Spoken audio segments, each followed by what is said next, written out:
নিরাপত্তার অজুহাতে পাকিস্তান থেকে আমদানি করা অধিকাংশ পণ্য লাল তালিকাযুক্ত করে জাতীয় রাজস্ব বোর্ড এনবিআর দীর্ঘদিন পর গত 29 সেপ্টেম্বর থেকে দেশটির পণ্যগুলো লাল তালিকামুক্ত করা হয়েছে। 2009 সালে আওয়ামী লীগ রাষ্ট্রীয় ক্ষমতায় আসার পর থেকে পাকিস্তানের সঙ্গে আমদানি রপ্তানি কার্যক্রম সীমিত হতে থাকে। গত 5 আগস্ট শেখ হাসিনা সরকারের পতনের পর ফের দেশটির সঙ্গে সম্পর্ক স্বাভাবিক হতে শুরু করে। এরই পরিপ্রেক্ষিতে পাকিস্তানের অনুরোধে দেশটি থেকে আনা পণ্যগুলো লাল তালিকামুক্ত করার পদক্ষেপ নেয় অন্তর্বর্তীকালীন সরকার।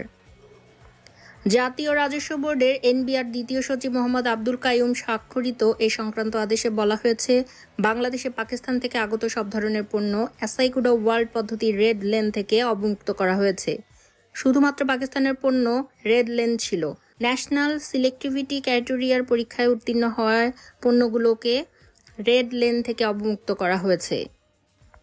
এতে আরও বলা হয়েছে, মাদকদ্রব্য সহ নিষিদ্ধ পণ্যে কঠোরতা রেখে নিত্য প্রয়োজনীয় পণ্য আমদানি ও পণ্য খালাসের ক্ষেত্রে সহজ পদ্ধতির পথে হাঁটছে এনবিআর। এতে করে দেশে উৎপাদনমুখী পণ্যের কাঁচামাল আমদানিতে কোনো রকম জটিলতা থাকবে না।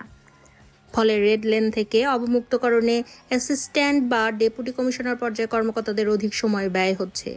তাছাড়া কায়িক পরীক্ষায় উল্লেখযোগ্য কোনো ফলাফল পাওয়া যাচ্ছে না। বিধায় ঢাকা কাস্টমস হাউসকে ন্যাশনাল ক্রাইটেরিয়া থেকে বহির্ভূত রাখার জন্য বলা হয়েছে।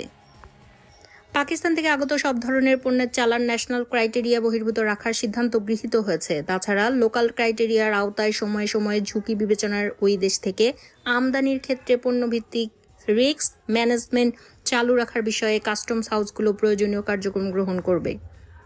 গত 10 সেপ্টেম্বর অর্থ ও বাণিজ্য উপদেষ্টা সালেহউদ্দিন আহমেদের সঙ্গে দেখা করেন বাংলাদেশে নিযুক্ত পাকিস্তানের হাই কমিশনার সৈয়দ আহমেদ মারুফ।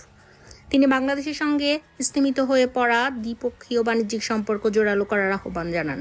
ওই সময় সালেহউদ্দিন আহমেদ জানান, দীর্ঘদিন ধরে বিভিন্ন কারণে দুই দেশের মধ্যে বাণিজ্য স্তিমিত হয়ে পড়েছিল। পাকিস্তান এখন আবার বাণিজ্য শুরু করতে আগ্রহী। অন্যদিকে ব্যবসায়ীরা জানিয়েছেন, পাকিস্তান থেকে পণ্য আমদানিতে দাপ্তরিক যে জটিলতা আছে তা কেটে গেলে দেশে উৎপাদনমুখী কাঁচামাল আমদানি করা সহজ হবে। দেশে উৎপাদনমুখী পণ্যের কাঁচামাল হিসেবে পাকিস্তানি তুলা, সুতা ও কাপড়ের চাহিদা রয়েছে। দেশটির শিশুখাদ্য, জুস, কাটলারি ও অস্ত্রোপচার সরঞ্জামেরও বড় বাজার রয়েছে বাংলাদেশে। সূত্র জানায়, বাংলাদেশের চামড়া, টেক্সটাইল ও গার্মেন্টস খাতে পাকিস্তানিদের বিলিয়ন ডলারের বিনিয়োগ রয়েছে।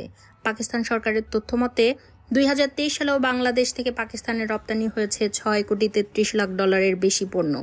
পাকিস্তান থেকে বাংলাদেশে আমদানি হয়েছে 65,05,00,000 পণ্য।